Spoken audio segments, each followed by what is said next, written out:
السلام علیکم ورحمۃ اللہ وبرکاتہ۔ بسم اللہ الرحمن الرحیم۔ 46 آیات تک جو ہم نے پڑھا اس کے اندر ہم نے دیکھا، کیونکہ پہلا پارہ ہمارا شروع ہوا ہے، ہم اس کو 4 حصوں میں تقسیم کریں گے۔ تو پہلا حصہ ہم نے کر لیا، اب تھوڑا سا اس کو ریوائز کر لیتے ہیں کہ کل والی جو آیات تھیں ان میں انسانوں کی 3 اقسام ہم نے پڑھی، مومن، کافر اور منافق۔ مومن یعنی متقین، جن کو یہ کتاب ہدایت دیتی ہے، ہدی للمتقین، ان کی صفات بھی بتائی گئیں کہ یہ صفات جس کے اندر ہوگی وہی متقی ہے، اور وہ صفات کیا تھیں؟ ایمان بالغیب، یعنی وہ جنت، دوزخ، حشر، نشر، حساب کتاب پہ یقین رکھتے ہیں، فرشتوں پہ، جن چیزوں کو انہوں نے دیکھا نہیں ہے۔ پھر اقامت صلاۃ، یعنی نماز کو قائم کرتے ہیں، صرف پڑھنے کا لفظ نہیں ہے، تمام شرائط و آداب کا لحاظ رکھتے ہوئے مستقل ادا کرتے ہیں، اقامت صلاۃ، یہ متقین ہوتے ہیں۔ پھر وَمِمَّا رَزَقْنَاهُمْ يُنْفِقُونَ، وہ اللہ کے دیے ہوئے مال میں سے خرچ کرتے ہیں، ادائے زکوٰۃ کرتے ہیں۔ قرآن میں عام طور پر نماز اور زکوٰۃ کا اکٹھے ہی ذکر آیا ہے، کیونکہ نماز اللہ کا حق ہے اور زکوٰۃ بندوں کا حق ہے۔ اور پھر آسمانی کتابوں پر ایمان کی بات ہے، پھر آخرت کی تصدیق، آخر میں کیا ہے کہ وہ آخرت پر یقین رکھتے ہیں۔ ہم دیکھیں کہ یہاں پہ جو ہم نے پڑھا تھا کہ اہل ایمان کا تذکرہ اللہ تعالیٰ نے 4 آیات میں کیا، متقین کی صفات۔ پھر اس کے بعد ان الذین کفروا، صرف 2 آیات ہیں جس میں کافروں کا ذکر ہے، مومنوں کے بعد کافروں کا۔ پھر اس کے بعد منافقین کا ذکر آتا ہے جو 13 آیات پہ مشتمل ہے، اور منافقوں کے اوصاف ان 13 آیات میں بتائے گئے ہیں۔ مسلمانوں پہ لازم ہے کہ وہ ان اوصاف سے اپنا دامن بچا کے رکھیں، کہ جو منافقین کی جو خصلتیں ہیں نا، وہ جھوٹ بولتے ہیں، دھوکہ دیتے ہیں، انہیں شعور نہیں ہوتا، ان کی قلبی بیماریاں ہیں، حسد، تکبر، بغض، حرص وغیرہ۔ پھر وہ مکر و فریب سے کام لیتے ہیں، بے وقوف ہوتے ہیں، اور اللہ کے احکام کا مذاق اڑاتے ہیں، فتنہ و فساد پھیلاتے ہیں، جہالت، ضلالت، پھر شک کرتے ہیں، اور یہ ساری باتیں منافقین کے اندر پائی جاتی ہیں۔ ہمیں اپنے آپ کو ان باتوں سے بچانا ہے۔ پھر اس کے بعد ہم نے قصہ آدم و ابلیس پڑھا، اور پھر اس کے بعد یہود کا تذکرہ ہے، اہل کتاب جو ہیں بنی اسرائیل کا تذکرہ ہے۔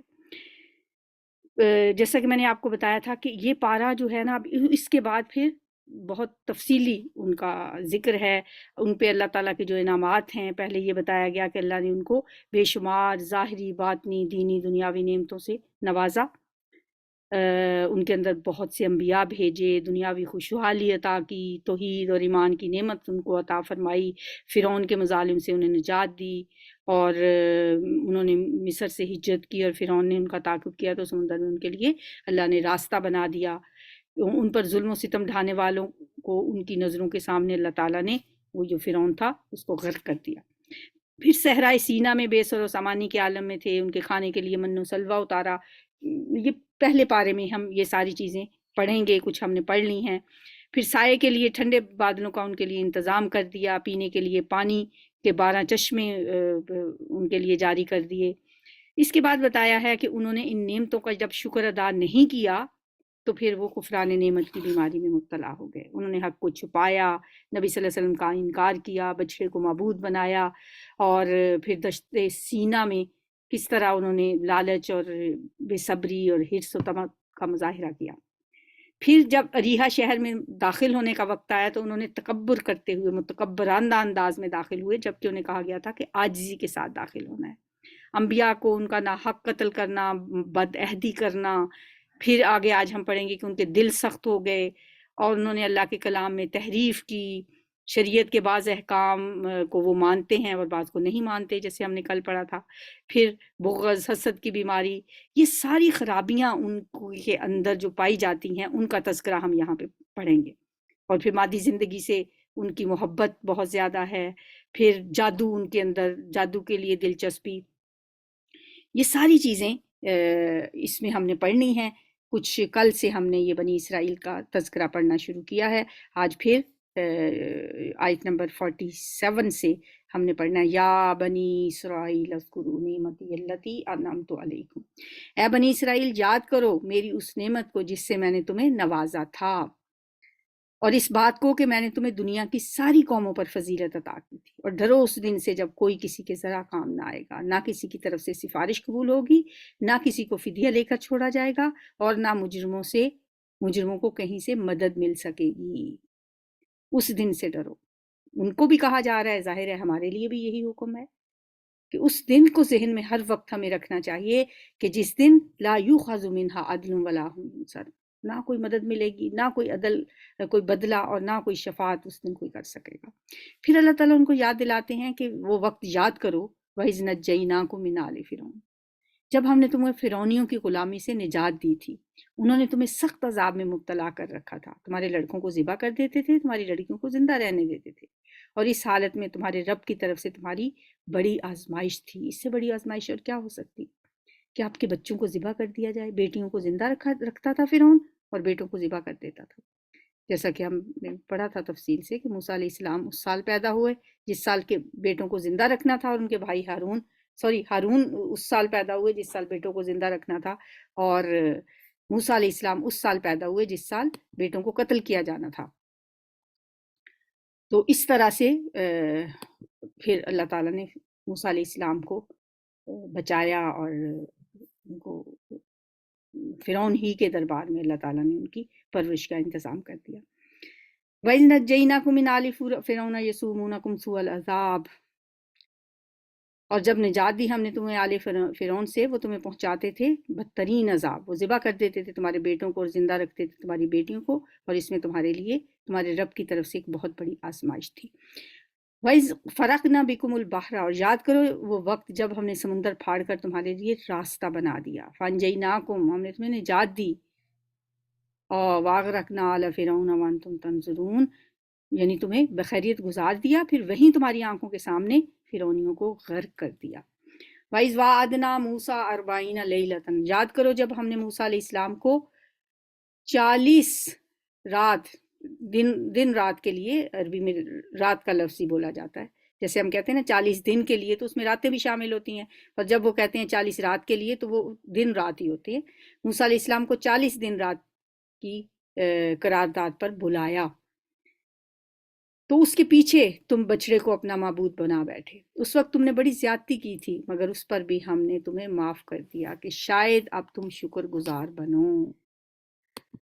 یاد کرو کہ ٹھیک اس وقت جب تم یہ ظلم کر رہے تھے، کون سا ظلم؟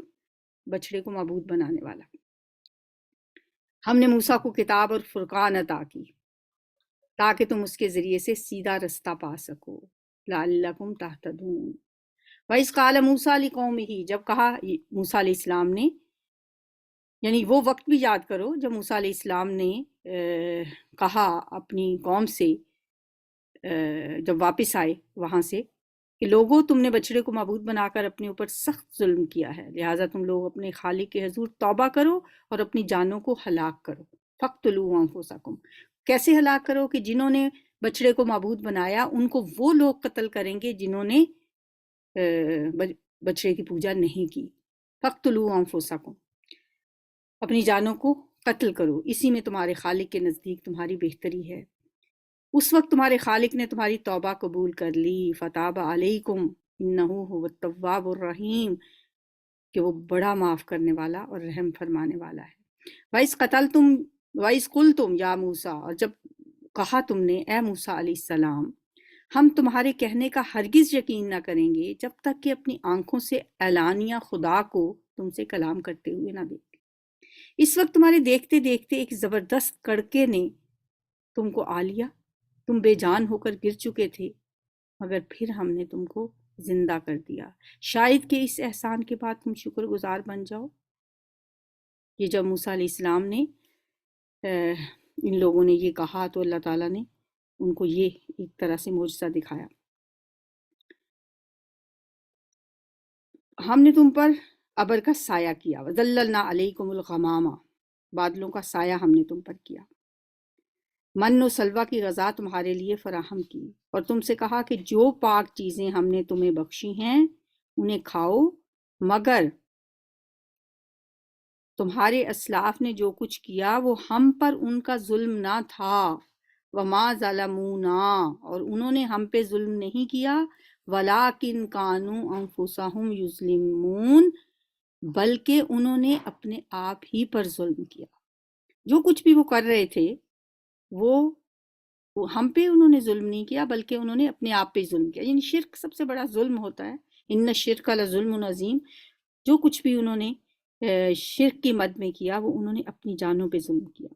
وَإِذْ قُلْنَا ادْخُلُوا هَٰذِهِ الْقَرْيَةَ، پھر یاد کرو جب ہم نے کہا تھا کہ یہ بستی جو تمہارے سامنے ہے اس میں داخل ہو جاؤ، وَادْخُلُوا الْبَابَ سُجَّدًا، اور داخل ہو جاؤ دروازوں میں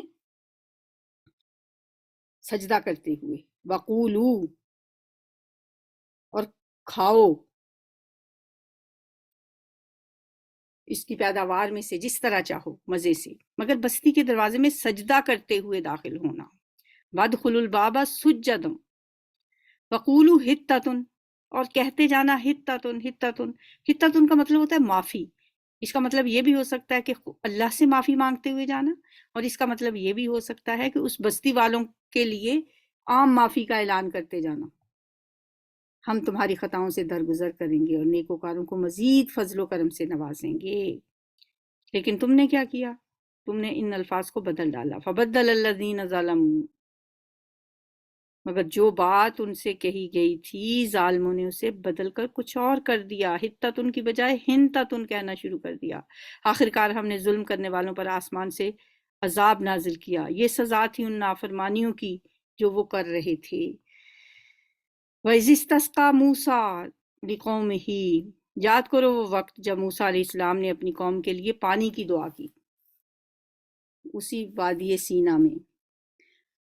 موسیٰ علیہ السلام نے اپنے رب سے کہا، ظاہر ہے 12 قبیلے تھے، ان کو پانی کا انتظام کرنے کے لیے موسیٰ علیہ السلام نے اللہ تعالیٰ سے دعا کی، تو ہم نے کہا کہ فلاں چٹان پر اپنا عصا مارو، چنانچہ اس سے 12 چشمے پھوٹ پڑے، اور ہر قبیلے نے جان لیا کہ کون سی جگہ اس کے پانی لینے کی ہے۔ فن فجرت من حسنتا عشرت عینا، پس پھوٹ نکلے اس میں سے 12 چشمے۔ قد علم کل اناس مشربہم، تو ہر قبیلے نے اپنے پانی پینے کی جگہ کو جان لیا۔ اس وقت یہ ہدایت کر دی گئی تھی کہ اللہ کا دیا ہوا رزق کھاؤ پیو اور زمین میں فساد نہ پھیلاتے پھرو۔ کلوا واشربوا من رزق اللہ ولا تعثوا فی الارض مفسدین۔ وَإِذْ قُلْتُمْ یا موسیٰ، اور جب کہا تم نے، وہ وقت بھی یاد کرو جب تم نے کہا کہ لن نصبر علی طعام واحد، کہ اے موسیٰ ہم ایک ہی طرح کے کھانے پر صبر نہیں کر سکتے۔ فَادْعُ لَنَا رَبَّكَ يُخْرِجْ لَنَا مِمَّا تُنبِتُ الْأَرْضُ مِن بَقْلِهَا وَقِثَّائِهَا وَفُومِهَا وَعَدَسِهَا وَبَصَلِهَا، اپنے رب سے دعا کرو کہ ہمارے لیے زمین کی پیداوار، ساگ، ترکاری، کھیرا، ککڑی، گیہوں، لہسن، پیاز، دال وغیرہ پیدا کرے۔ موسیٰ علیہ السلام نے کہا، کیا ایک بہتر چیز کی بجائے تم ادنا درجے کی چیز لینا چاہتے ہو؟ اَتَسْتَبْدِلُونَ الَّذِي هُوَ أَدْنَىٰ بِالَّذِي هُوَ خَيْرٌ، ٹھیک ہے اگر ایسا ہی ہے، اگر تم یہی چاہتے ہو تو کسی شہری آبادی میں جا رہو، جو کچھ تم مانگتے ہو وہ وہاں مل جائے گا۔ آخرکار نوبت یہاں تک پہنچی کہ ذلت و خواری اور پستی و بدحالی ان پر مسلط کر دی گئی۔ وَضُرِبَتْ عَلَيْهِمُ الذِّلَّةُ وَالْمَسْكَنَةُ وَبَاءُوا بِغَضَبٍ مِّنَ اللَّهِ، اور اللہ کے غضب میں گھر گئے، اسی لیے انہیں مغضوب قوم کہا جاتا ہے۔ ذَلِكَ بِأَنَّهُمْ كَانُوا يَكْفُرُونَ بِآيَاتِ اللَّهِ، یہ نتیجہ تھا اس کا کہ وہ اللہ کی آیات سے کفر کرنے لگے۔ وَيَقْتُلُونَ النَّبِيِّينَ بِغَيْرِ الْحَقِّ، اور اللہ کے نبیوں کو ناحق قتل کرنے لگے۔ ذَلِكَ بِمَا عَصَوا وَّكَانُوا يَعْتَدُونَ، یہ نتیجہ تھا ان کی نافرمانیوں کا اور اس بات کا کہ وہ حد سے نکل جاتے تھے۔ ان الذین آمنوا والذین ہادوا والنصارى والصابئین، یقین جانو کہ وہ لوگ جو نبی صلی اللہ علیہ وسلم کو ماننے والے ہیں، یعنی ایمان والے ہیں، یا یہودی ہیں، عیسائی ہیں، یا صابی ہیں، جو بھی اللہ اور روز آخرت پر ایمان لائے گا اور نیک عمل کرے گا، اس کا اجر اس کے رب کے پاس ہے، اور اس کے لیے کسی خوف اور رنج کا موقع نہیں ہے۔ اچھا، اس آیت کو بڑا مس کوٹ کیا جاتا ہے۔ اکثر لوگ بات کرتے ہیں کہ دیکھیں جی، اب اس آیت میں یہ کہا گیا ہے کہ جو کوئی مومن ہے یعنی مسلمان ہے، یا کوئی یہودی ہے یا عیسائی ہے یا صابی ہے، کسی بھی مذہب کا کوئی بندہ اگر اللہ کو مانتا ہے اور آخرت کو مانتا ہے اور نیک کام کرتا ہے تو بس فَلَهُمْ أَجْرُهُمْ عِنْدَ رَبِّهِمْ وَلَا خَوْفٌ عَلَيْهِمْ وَلَا هُمْ يَحْزَنُونَ۔ جب اللہ نے یہی کہہ دیا تو آپ یہ نہیں کہہ سکتے کہ فلاں عیسائی یا فلاں یہودی، ظاہر اللہ کو تو وہ مانتے ہیں، آخرت کو بھی مانتے ہیں، نبی صلی اللہ علیہ وآلہ وسلم کو نہیں مانتے۔ اس آیت میں نبی صلی اللہ علیہ وآلہ وسلم کا تذکرہ نہیں ہے، تو اس آیت کو وہ کوٹ کرتے ہیں کہ یہ دیکھیں ہر عیسائی ہر یہودی وہ ہے وہ جنت میں جائے گا، کیونکہ اللہ نے کہا ہے صرف کہ اللہ پہ ایمان لانا ہے، آخرت پہ ایمان لانا ہے، بس یہاں رسول پہ ایمان لانے کی تو بات ہی نہیں ہے۔ وہ یہ نہیں سوچتے کہ یہ جزوی طور پہ اس جگہ پہ اگر نہیں کہا، قرآن میں اور کتنی جگہ پہ اللہ تعالیٰ نے فرمایا ہے اطیعوا اللہ و اطیعوا الرسول من یطیع الرسول فقد اطاع اللہ ان کنتم تحبون اللہ فاتبعونی یحببکم اللہ۔ ان آیتوں کا کیا کریں گے؟ اللہ کی اطاعت کے ساتھ رسول کی اطاعت تو لازم و ملزوم ہے۔ رسول کو مانے بغیر، نبی صلی اللہ علیہ وآلہ وسلم کو مانے بغیر اگر کوئی شخص یہ دعویٰ کرے کہ اللہ تعالیٰ اس سے راضی ہو جائے گا تو یہ اس کی خام خیالی ہے۔ اور ویسے بھی کسی ایک آیت کو ہم جزوی طور پہ یا ایک آیت کو یا کسی ایک آیت کو کے ٹکڑے کو اگر ہم کہیں کہ اس پہ ہم کوئی اس پہ فیصلے کرنے لگے، پھر تو ایک جگہ پہ آتا ہے وَلَا تَقْرَبُوا الصَّلَاةَ، نماز کے قریب بھی نہ جاؤ۔ اگر ہم اس سے آگے نہ پڑھیں وَأَنْتُمْ سُقَارَىٰ، جبکہ تم نشے کی حالت میں ہو، تو ٹکڑوں میں تو نہیں آیتوں پہ ایمان لایا جاتا۔ وَادْخُلُوا فِي السِّلْمِ کافہ، پورے کے پورے اسلام میں داخل ہونا ہے تو پورے قرآن کا مطالعہ کرنا ہے، یہ نہیں کہ کسی ایک آیت کو لے کے ہم لوگوں کو گمراہ کریں یا گمراہ ہونا بھی شروع ہو جائیں۔ وَإِذْ أَخَذْنَا مِيثَاقَكُمْ وَرَفَعْنَا فَوْقَكُمُ الطُّورَ، وہی بنی اسرائیل کو یاد کرائی جا رہی ہیں باتیں، ان پہ انعامات جو اللہ تعالیٰ نے کیے ہیں۔ یاد کرو وہ وقت جب ہم نے طور کو تم پر اٹھا کر تم سے پختہ عہد لیا تھا اور کہا تھا کہ جو کتاب ہم تمہیں دے رہے ہیں اسے مضبوطی کے ساتھ تھامنا، اور جو احکامات اور ہدایات اس میں درج ہیں انہیں یاد رکھنا۔ وہ واقعہ یاد کرایا جا رہا ہے جب اللہ تعالیٰ نے کوہ طور ان کے سروں پہ لا کے معلق کر دیا تھا، ان سے کہا گیا تھا خذوا ما آتیناکم، یہ جو تورات تمہیں دی ہے اسے مانو گے، قوت کے ساتھ پکڑو گے، واذکروا ما فیہ، اور جو کچھ اس میں درج ہے اسے یاد رکھنا ہے، لعلکم تتقون، تاکہ تم متقی بن جاؤ۔ مگر اس کے بعد تم اپنے عہد سے پھر گئے، اس وقت تو مان گئے، ثم تولیتم من بعد ذلک، اس کے بعد پھر تم اپنے عہد سے پھر گئے۔ اس پر بھی اللہ کے فضل اور اس کی رحمت نے تمہارا ساتھ نہ چھوڑا، ورنہ تم کبھی کے تباہ ہو چکے ہوتے۔ فلولا فضل اللہ علیکم ورحمتہ لکنتم من الخاسرین۔ وَلَقَدْ عَلِمْتُمُ الَّذِينَ اعْتَدَوْا مِنْكُمْ فِي السَّبْتِ، پھر تمہیں اپنی قوم کے ان لوگوں کا قصہ تو پتہ ہی ہے، تم جانتے ہی ہو، جنہوں نے سبت کا قانون توڑا تھا۔ ہم نے انہیں کہہ دیا کہ بندر بن جاؤ اور اس حال میں رہو کہ ہر طرف سے تم پر دھتکار پھٹکار پڑتی رہے۔ اس طرح ہم نے ان کے انجام کو اس زمانے کے لوگوں اور بعد کی آنے والی نسلوں کے لیے عبرت اور ڈرنے والوں کے لیے نصیحت بنا کے چھوڑا۔ سبت کا واقعہ کیا ہے؟ سبت کا قانون کیا تھا جو انہوں نے توڑا تھا؟ اللہ تعالیٰ نے عیسائیوں کے لیے ہفتے کا دن، جیسے ہمارے لیے جمعے کا دن ہے نا، اسی کرسچنز کے لیے اتوار کا دن ہے، ان کے لیے ہفتے کا دن عبادت کے لیے اور آرام کے لیے رکھا تھا، اور کہا تھا کہ اس دن وہ کوئی کام نہیں کریں گے، کوئی کاروبار نہیں کریں گے، اور نہ اپنے ملازموں سے بھی نہیں کروائیں گے پورے دن کے لیے۔ یہ تو ہمارے اوپر تو اللہ کے بے شمار احسانات ہیں، ہمیں جمعے والے دن یہ نہیں کہا کہ پورا دن تم کاروبار نہیں کرو گے، بلکہ صرف جمعے کی نماز کے ٹائم پہ اس وقت کاروبار بند کرنے کو کہا گیا۔ بنی اسرائیل سے کہا گیا تھا کہ پورا ہفتے کا دن کوئی کاروبار نہیں کرنا۔ ایک بستی جو سمندر کے کنارے آباد تھی، وہاں پہ مچھلیاں پکڑا کرتے تھے لوگ، مچھیرے رہتے تھے، تو انہوں نے دیکھا کہ ہفتے والے دن جس دن مچھلیاں ہم نے نہیں پکڑنی ہوتی، اس دن تو بہت زیادہ مچھلی آتی ہے، لہٰذا انہوں نے ایک ہیلا کیا، ایک چور دروازہ نکالا کہ چھوٹی چھوٹی ہودیاں بنا کے رستہ آسان کر دیا مچھلیوں کے لیے کہ وہ ان ہودیوں کے اندر آ جائیں۔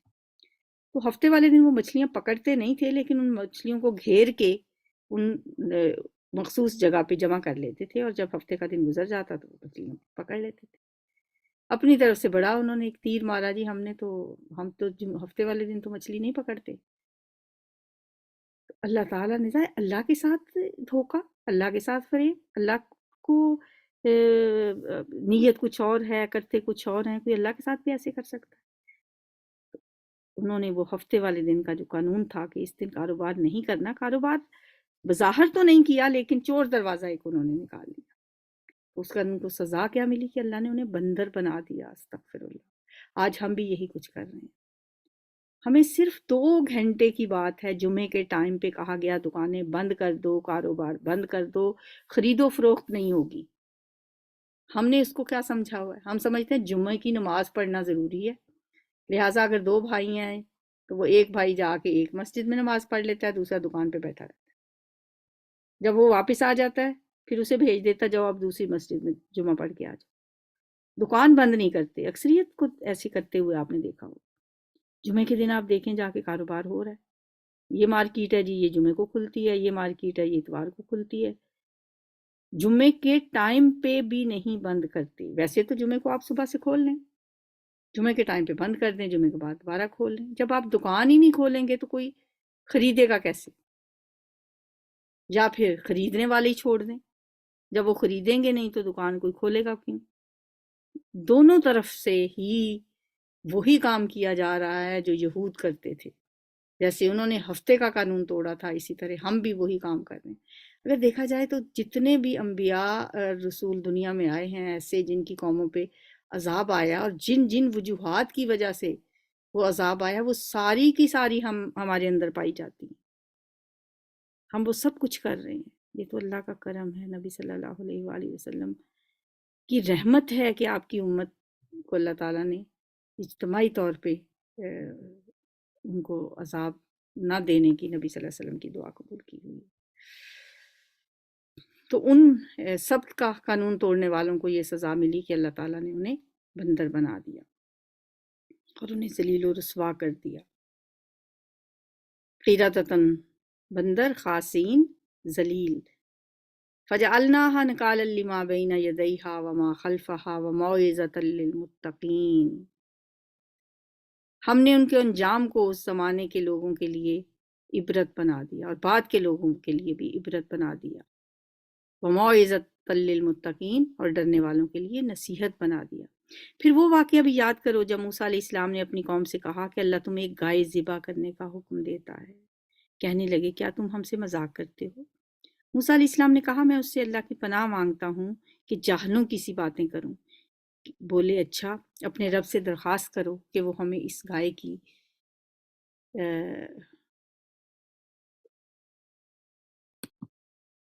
کچھ تفصیل بتائے۔ قال انہ یقول انہا بقرۃ لا فارض ولا بکر۔ موسیٰ علیہ السلام نے کہا اللہ کا ارشاد ہے کہ وہ ایسی گائے ہونی چاہیے جو نہ بوڑھی ہو نہ بچی بلکہ اوسط عمر کی ہو، لہٰذا جو حکم دیا جاتا ہے اس کی تعمیل کرو۔ پھر کہنے لگے اپنے رب سے یہ اور پوچھ دو کہ اس کا رنگ کیسا ہو۔ موسیٰ علیہ السلام نے کہا وہ فرماتا ہے کہ زرد رنگ کی گائے ہو، جس کا رنگ ایسا شوخ ہو کہ دیکھنے والوں کو خوش کرتی ہو، یعنی دیکھنے والوں کو وہ اچھی لگے۔ پھر بولے اپنے رب سے صاف صاف پوچھ کے بتاؤ کہ کیسی گائے مطلوب ہے، یعنی کیسی گائے ہمیں لانی ہے۔ ہمیں اس کو ڈھونڈنے میں کوئی شک ہو گیا ہے، اشتباہ پیدا ہو گیا۔ اللہ نے چاہا تو ہم اس کا پتہ معلوم کر ہی لیں گے۔ موسیٰ علیہ السلام نے جواب دیا، اللہ فرماتا ہے کہ وہ ایسی گائے ہے جس سے خدمت نہیں لی جاتی، نہ زمین جوتتی ہے نہ پانی کھینچتی ہے، صحیح سالم ہے اور بے داغ ہے۔ اس پر وہ پکار اٹھے کہ ہاں اب تم نے ٹھیک پتہ بتایا۔ پھر انہوں نے اسے ذبح کیا، ورنہ وہ ایسا کرتے معلوم نہ ہوتے تھے۔ فَذَبَحُوهَا وَمَا كَادُوا يَفْعَلُونَ۔ ذبح تو کر دیا لیکن لگتا نہیں تھا کہ وہ ذبح کریں گے۔ کیوں؟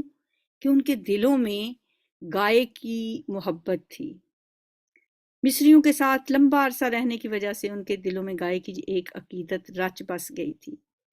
جب گائے کا حکم دے کر انہیں کہا گیا کہ گائے کو ذبح کرنے کا حکم دیا گیا تو وہ ہیلے بہانے کرنے لگے۔ یہ واقعہ دراصل ایک مالدار شخص کے قتل کے بعد پیش آیا.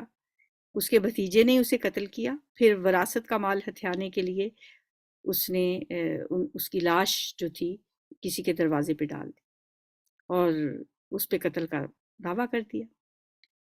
اس پر اللہ تعالیٰ نے حضرت موسیٰ علیہ السلام کے ذریعے انہیں گائے ذبح کرنے کا حکم دیا، کیونکہ انہوں نے جب قتل کا مقدمہ پیش کیا تو ان سے کہا گیا گائے ذبح کرو.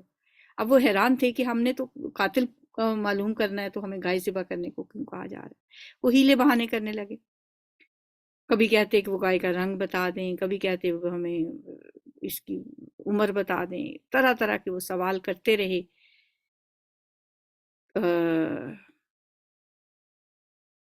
ایک تو وہ گائے کی محبت ان کے دلوں میں تھی، اور دوسرا یہ بھی کہ ان کے ہاں کچھ لوگ مرنے کے بعد دوبارہ جی اٹھنے کا بھی انکار کرتے تھے.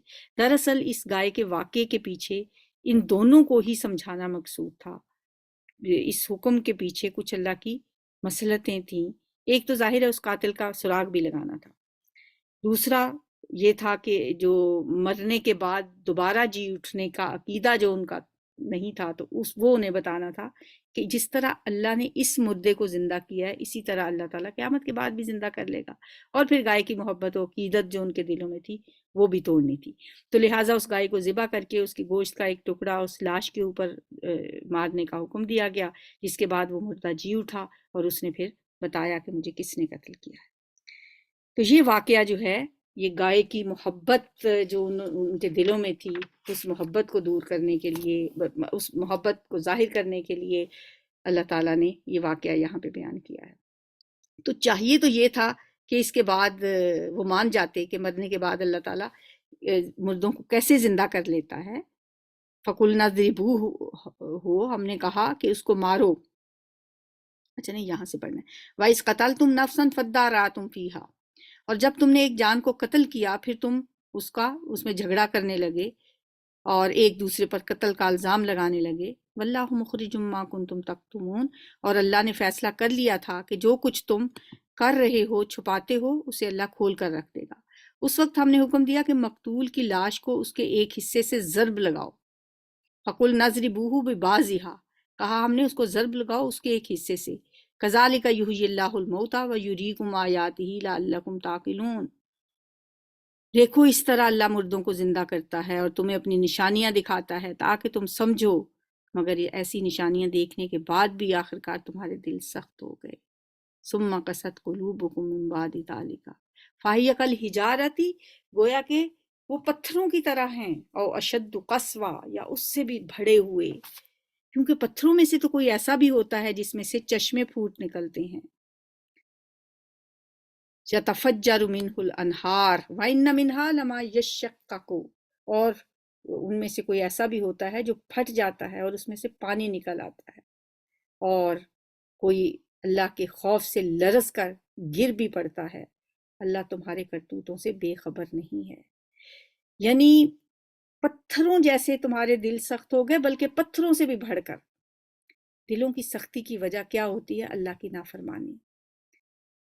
پتھروں میں کچھ ایسے ہیں جو یتفجر منہ الانہار، ان میں سے نہریں پھوٹ نکلتی ہیں. انسانوں میں سے بھی کچھ دل ایسے ہوتے ہیں جو اللہ کے ڈر سے روتے ہیں، اور کچھ ایسے بھی ہوتے ہیں کہ اللہ کی بات سے پھٹ پڑتے ہیں، اور کچھ ایسے ہوتے ہیں جو نافرمانی کرتے ہیں اور پھر اس کا اثر جب ان کے دلوں پہ ہوتا ہے تو آخر کار وہ اللہ کے حضور گر پڑتے ہیں اور اپنی غلطی کا اعتراف کر لیتے ہیں. لیکن ان کے دل اتنے سخت ہو گئے تھے کہ وہ پتھروں سے بھی بڑھ گئے تھے. افتطمعون ان یؤمنوا لکم، اے مسلمانوں اب کیا ان لوگوں سے تم یہ توقع رکھتے ہو کہ یہ تمہاری دعوت پر ایمان لے آئیں گے؟ یہ کن مسلمانوں کو کہا جا رہا ہے؟ وہ مسلمان جو مدینہ میں رہتے تھے. نبی صلی اللہ علیہ وسلم کے آنے سے پہلے یہود کو ظاہر ہے وہ اہل کتاب تھے، ان کے پاس علم تھا، ان کی باتیں وہ سنتے تھے، اور جو وہ باتیں کیا کرتے تھے یہی کہا کرتے تھے کہ ایک پیغمبر آنے والا ہے، اس پیغمبر کی جو وہ باتیں بتاتے تھے پھر ہم ان پہ ایمان لائیں گے، پھر ان کے ساتھ مل کے ہم اپنے دشمنوں کو شکست دیں گے. تو اب جب نبی صلی اللہ علیہ وسلم آئے تو ان کو تو یہ تھا کہ اب یہ سب سے پہلے تو یہ مانیں گے آپ کو، لیکن انہوں نے ضد میں آ کے تعصب کی وجہ سے نبی صلی اللہ علیہ وسلم کا انکار کر دیا۔ تو اب وہ لوگ جو مسلمان ہو گئے، اب وہ ان یہودیوں سے یہ توقع رکھتے تھے کہ یہ دعوت نبی صلی اللہ علیہ وسلم کی دعوت پہ ایمان کیوں نہیں لاتے۔ ان سے اللہ تعالیٰ فرما رہے ہیں افتطمعون ان یؤمنوا لکم، اب کیا ان لوگوں سے تم یہ توقع رکھتے ہو کہ یہ تمہاری دعوت پر ایمان لے آئیں گے؟ حالانکہ ان میں سے ایک گروہ کا شیوا یہ رہا ہے کہ اللہ کا کلام سنا اور پھر خوب سمجھ بوجھ کر دانستہ اس میں تحریف کی۔ ان کو پتہ ہے، جانتے بوجھتے ایسا کرتے ہیں۔ یسمعون کلام اللہ، سنتے ہیں اللہ کا کلام، ثم یحرفونہ، پھر اس کو بدل دیتے ہیں، من بعد ما عقلوہ، اس کو سمجھنے کے بعد، وہم یعلمون، یہ سب کچھ وہ جانتے بوجھتے کرتے ہیں۔ وَإِذَا لَقُوا الَّذِينَ آمَنُوا قَالُوا آمَنَّا، اور جب مومنوں سے ملتے ہیں، ایمان لانے والوں سے ملتے ہیں، تو کہتے ہیں کہ ہم بھی نہیں انہیں مانتے ہیں، یعنی نبی صلی اللہ علیہ وسلم پر ایمان لاتے ہیں۔ اور جب آپس میں ایک دوسرے سے اکیلے ہو کر بات چیت کرتے ہیں تو کہتے ہیں کہ بیوقوف ہو گئے، ان لوگوں کو وہ باتیں بتاتے ہو جو اللہ نے تم پر کھولی ہیں، تاکہ تمہارے رب کے پاس تمہارے مقابلے میں انہیں حجت میں پیش کریں۔ اور کیا یہ جانتے نہیں ہیں کہ جو کچھ یہ چھپاتے ہیں اور جو کچھ ظاہر کرتے ہیں اللہ کو سب باتوں کی خبر ہے؟ اب دیکھیں، اس بات کو سمجھنے کے لیے اگر سارے ماحول کو ذہن میں رکھیں کہ یہود ہیں علم والے، کتاب والے، ان کے پاس اللہ کی کتاب پہلے آئی، اس کتاب میں نبی صلی اللہ علیہ وآلہ وسلم کے بارے میں تمام باتیں ان کو بتا دی گئیں۔ جب آپ آئے تو انہوں نے آپ کو پہچان لیا، انہیں پتا تھا کہ آپ اللہ کے رسول ہیں، لیکن پھر بھی وہ ایمان نہیں لائے ضد اور ہٹ دھرمی کی وجہ سے۔ اب ان سے کہا جا رہا ہے کہ آپس میں جب وہ بات کرتے ہیں اور جب ملتے ہیں ان لوگوں سے جو ایمان لائے، کہتے ہیں ہم ایمان لائے، اور جب اکیلے ہوتے ہیں ان میں سے بعض طرف بعض کی تو کہتے ہیں کیا تمہیں انہیں وہ باتیں بتاتے ہو جو اللہ نے تم پہ کھولی ہیں؟ یہ آپس میں اپنے ہی ساتھیوں سے یہ کہتے ہیں کہ تم نبی صلی اللہ علیہ وسلم کی محفل میں جا کے ایسی باتیں کیوں کرتے ہو جو اللہ نے ہمیں تو بتائی ہیں، لیکن ان کے سامنے تو نہ مانا کرو، ایسا نہ ہو لِیُحَاجُّوکُم بِہِ عِندَ رَبِّکُم، کہ وہ انہیں حجت میں پیش کریں تمہارے مقابلے میں اپنے رب کے پاس۔ یعنی مطلب اگر تم جا کے وہاں یہ بات کرو گے کہ ہاں ہمیں پتہ ہے کہ آپ اللہ کے رسول ہیں، ہاں ہماری کتابوں میں یہ باتیں لکھی ہوئی ہیں کہ آپ مکہ سے ہجرت کر کے مدینہ آئیں گے، یہ باتیں تو ان کو پہلے سے پتہ تھی۔ اب وہ آپس میں ایک دوسرے کو منع کرتے ہیں، اَتُحَدِّثُونَهُم بِمَا فَتَحَ اللَّهُ عَلَيْكُمْ، جو باتیں اللہ نے تم پہ کھولی ہیں ان کے سامنے تو نہ جا کے کیا کرو، مسلمانوں کے سامنے تو نہ جا کے ایسی باتیں کیا کرو، ورنہ یہی باتیں یہ تمہارے خلاف حجت کے طور پہ پیش کریں گے۔ افلا تعقلون، کیا تم عقل سے کام نہیں لیتے؟ تم ایسا کیوں کرتے ہو؟ اولا یعلمون ان اللہ یعلم ما یسرون وما یعلنون، کیا یہ جانتے نہیں ہیں کہ اللہ وہ سب کچھ جانتا ہے جو یہ باتیں چھپاتے ہیں، اور وہ بھی جانتا ہے جو یہ ظاہر کرتے ہیں۔ اللہ تو دلوں کے بھید جاننے والا ہے۔ وَمِنْهُمْ أُمِّيُّونَ لَا يَعْلَمُونَ الْكِتَابَ إِلَّا أَمَانِيَّ وَإِنْهُمْ إِلَّا يَظُنُّونَ، اور ان میں کچھ امی ہیں۔ امی کون ہوتے ہیں؟ وہ جن کے پاس کوئی علم نہ ہو، بس صرف جو ماں کی طرف سے علم آتا ہے۔ ماں کی گود سے بھی تو انسان کچھ علم سیکھتا ہے نا، تو جو صرف ماں کی گود سے ہی سیکھتا ہے، کوئی کسی سے اور علم حاصل نہیں کرتا، اسے امی کہا جاتا ہے۔ تو ان کے امی کون تھے؟ ایک تو ان کا وہ پڑھا لکھا طبقہ تھا جو یہ باتیں کرتا تھا، یعنی جن کے پاس کتاب کا علم تھا۔ وہ عام لوگوں تک تو کتاب کا علم آنے ہی نہیں دیتے تھے۔ یہود کی کہ علماء کی یہ حالت تھی کہ وہ نہیں چاہتے تھے کہ عام لوگ بھی علم سیکھیں، بس وہ اپنی اجارہ داری اس پہ سمجھتے تھے۔ ان کا تو یہ کام تھا، یہ جو اوپر جو ہم نے پڑھا، ٹھیک ہے، کہ وہ سنتے ہیں کلام اللہ، پھر اس میں تحریف کر دیتے ہیں، اور وہاں دوسرے لوگوں سے کہتے ہیں کہ ان کے پاس جا کے مسلمانوں کے پاس ایسی باتیں نہ کیا کرو۔ یہ تو تھے ان کے علماء کی بات۔ اب ان کے جو امی لوگ ہیں، لا یعلمون الکتاب، وہ کتاب کو تو نہیں جانتے، الا امانیہ، ان کی مگر کچھ آرزویں ہیں، اپنی بے بنیاد امیدوں اور آرزوؤں پہ ان کا جو ہے معاملہ سارا چل رہا ہے، اور محض وہم اور گمان پر چلے جا رہے ہیں۔ وہ ان کی آرزویں کیا ہیں؟ کہ ہمیں تو آگ نہیں چھوئے گی، چند دن گنتی کی، اور ہم تو اللہ کے پیارے ہیں، اس کے لاڈلے ہیں، ہمیں تو ہم تو اللہ تعالیٰ کی پسندیدہ قوم ہیں، جنت میں تو صرف وہی جائے گا جو یہودی ہوگا یا عیسائی ہوگا. یہ ان کی آرزویں تھیں. سبحانک اللہم و بحمدک نشہد ان لا الہ الا انت نستغفرک ونتوب الیک. اللہم انفعنا بما علمتنا وعلمنا ما ينفعنا وزدنا علما. اللہم انا نعوذ بک من علم لا ينفع ومن قلب لا يخشع ومن نفس لا تشبع ومن دعوت لا يستجاب لها. اللہ تعالیٰ سے دعا ہے کہ وہ ہمیں قرآن سمجھنے کی توفیق عطا فرمائے. السلام علیکم ورحمۃ اللہ وبرکاتہ.